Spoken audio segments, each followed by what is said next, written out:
Oke, halo semuanya. Jadi kali ini nih kami ada 5 orang dari kelompok pertama kelas kimia dasar umum D Universitas Indonesia.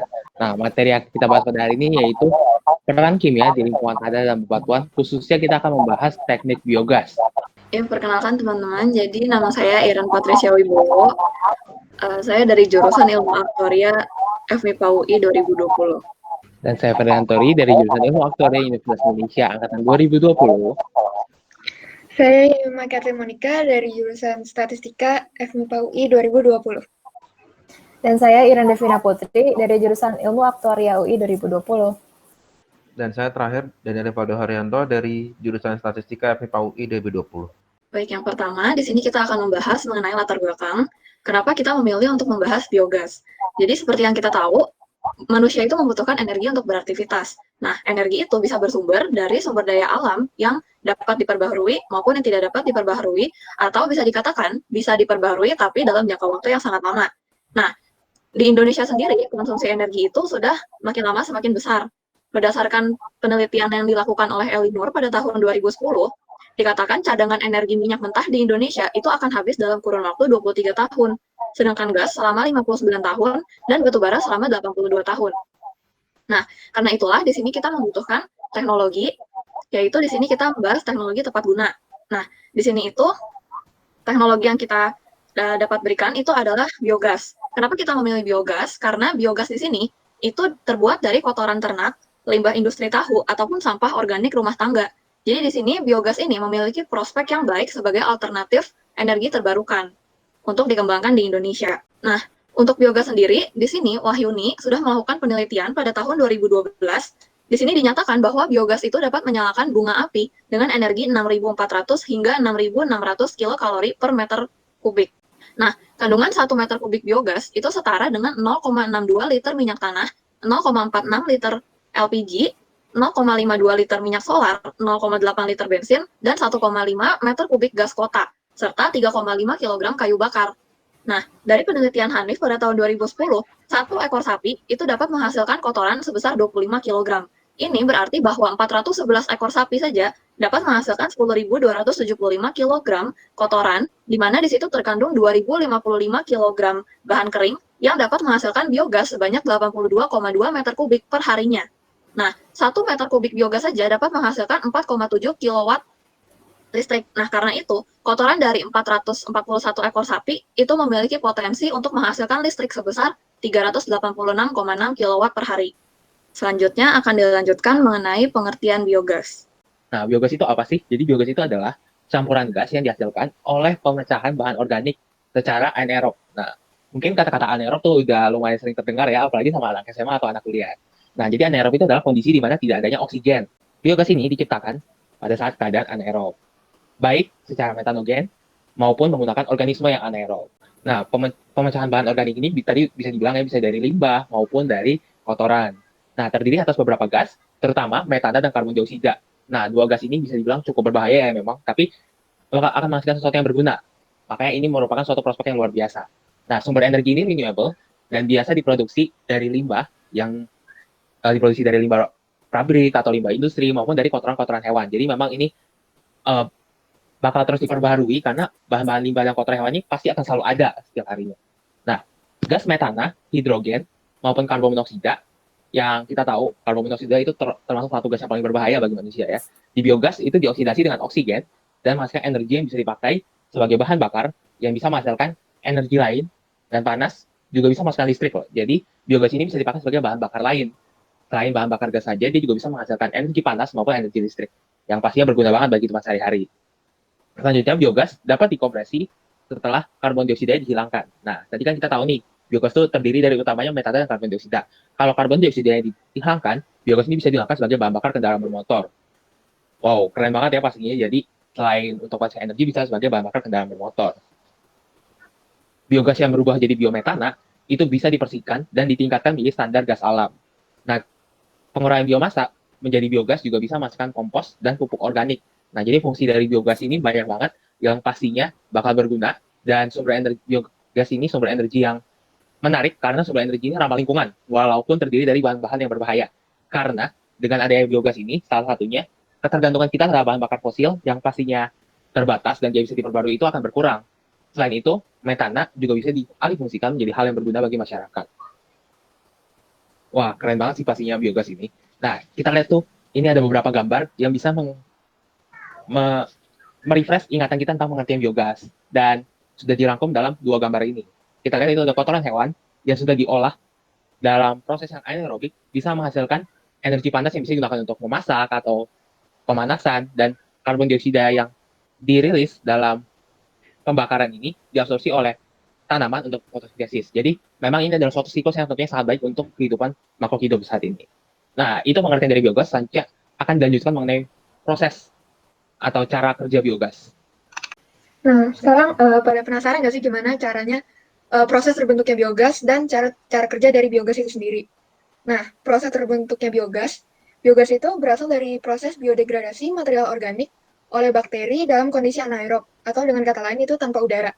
Seperti yang tadi sudah dijelaskan oleh Ferdinand, kandungan utama dari biogas adalah gas metana dan karbon dioksida. Nah, biogas ini terbentuk dengan cara fermentasi dari pemecahan bahan organik oleh aktivitas mikroorganisme metanogenik dan asidogenetik dengan kondisi anaerob. Terdapat dalam limbah yang mengandung bahan-bahan organik seperti kotoran hewan dan lain-lain. Nah, secara spesifik, cara terbentuknya gas metana itu terdiri dari beberapa proses.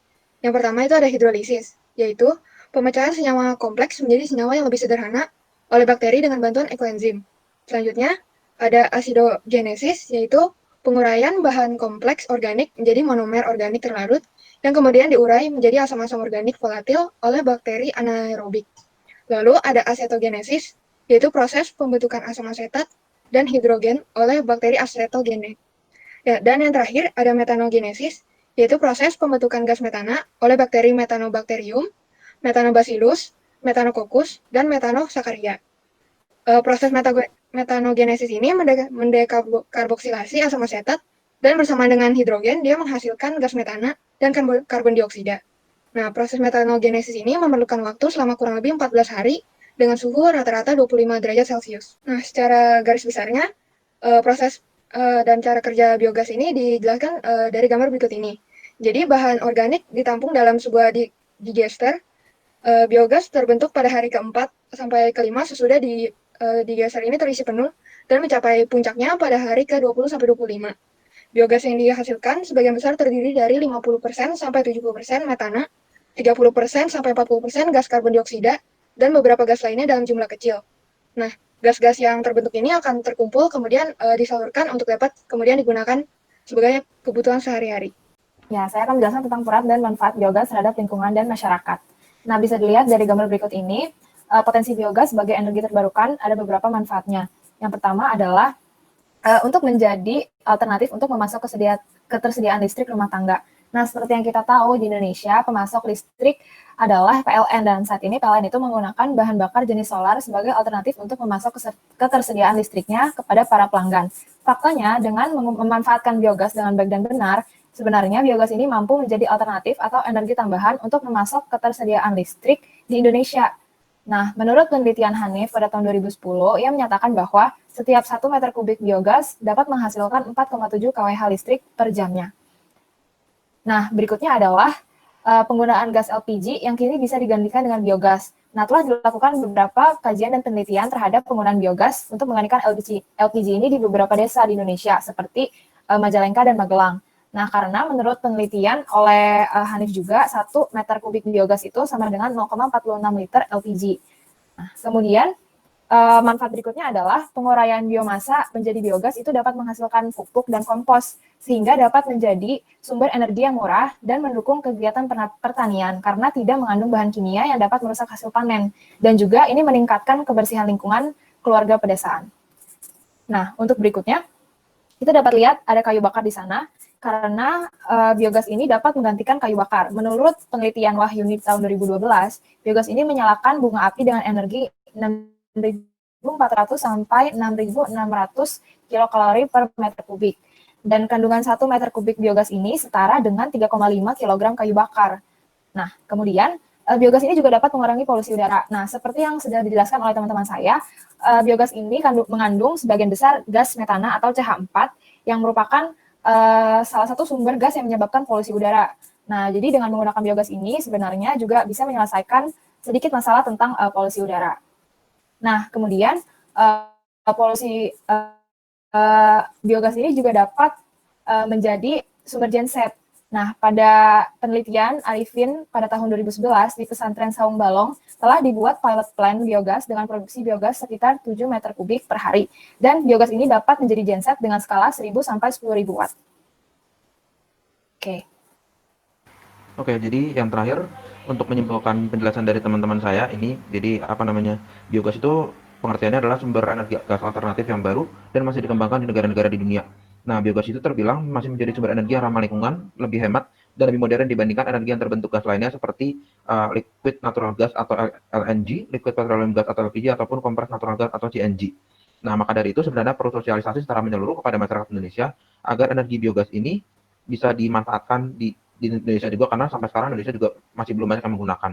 Nah, ada beberapa pengaplikasian biogas modern seperti ada tadi sudah beberapa yang dijelaskan oleh Iren Devina.